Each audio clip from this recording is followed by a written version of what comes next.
की एमसी और होस्ट हैं। नमस्कार। अरे भाई, 2 साल के बाद हम लोग सब मिल पा रहे हैं, ऐसे इकट्ठा हो पा रहे हैं। एक बार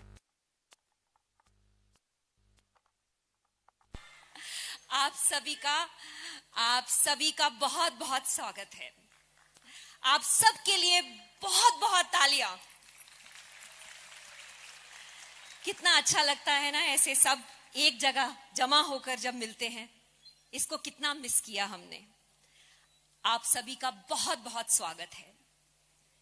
बाबा साहब का जीवन हम सभी के लिए एक प्रेरणा है।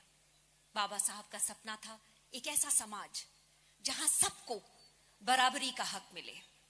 दिल्ली सरकार ने अच्छे स्कूल और अस्पताल बनाकर, मुफ्त बिजली और पानी देकर अपने हर काम से बाबा साहब के सपनों को पूरा करने की पूरी कोशिश की है।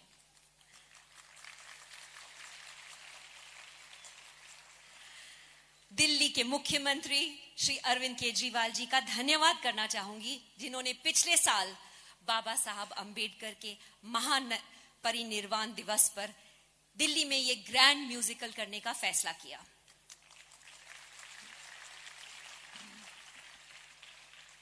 कोविड के चलते हमें इस प्रोग्राम को पोस्टपोन करना पड़ा, पर आज हमें इस शो को सभी दिल्ली वालों के सामने लाने का मौका फिर से मिला।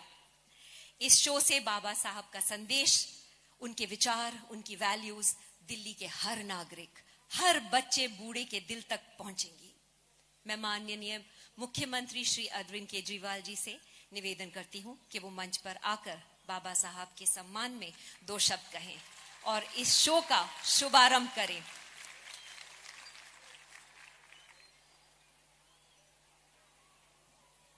कैसे आप?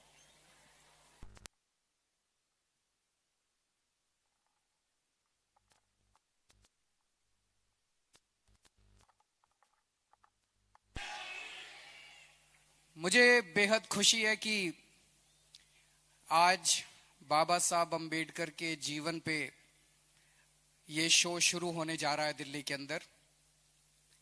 बहुत दिन से हम लोग प्लानिंग कर रहे थे, 1-2 साल से, कि उनके जीवन को जन जन तक कैसे पहुंचाया जाए। हम लोगों ने स्कूलों में भी बाबा साहब अंबेडकर को पढ़ाने के लिए अलग से व्यवस्था की, लेकिन एक आम आदमी तक पहुंचाने के लिए हमने सोचा कि नाटक एक सबसे अच्छा जरिया हो सकता है। बाबा साहब अंबेडकर का जीवन बेहद प्रेरणादायी है। मैं तो अपने आप को उनका भक्त मानता हूं, फैन भी नहीं मानता, मैं अपने आप को उनका भक्त मानता हूं, क्योंकि जितना उनके जीवन को पढ़ते हैं उतना ही यकीन नहीं होता कि ऐसा आदमी कभी पैदा हुआ था। एक बार आइंस्टाइन ने गांधी जी के बारे में बोला था that the future generations will refuse to believe that such a man walked on earth in flesh and blood, कि आने वाली नस्लें यकीन नहीं करेंगी कि ऐसा व्यक्ति कभी इस धरती पे पैदा हुआ था। आइंस्टाइन ने ये गांधी जी के बारे में कहा था, लेकिन मुझे लगता है ये बाबा साहब अंबेडकर पे पूरी तरह से फिट होता है।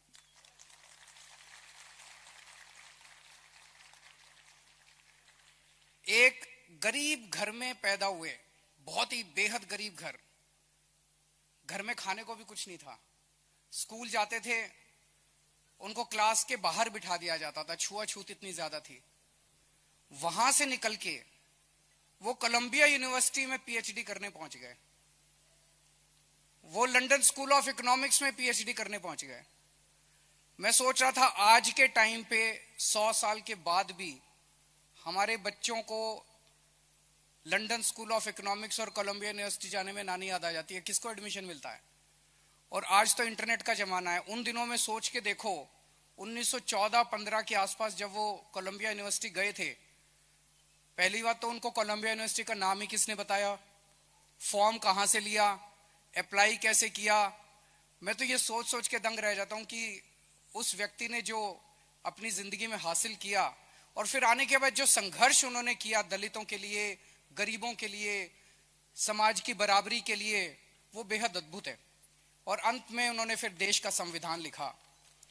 उनके जीवन से एक ही संदेश मिलता है, अगर आप पूरी लगन से लग जाओ तो nothing is impossible in this world.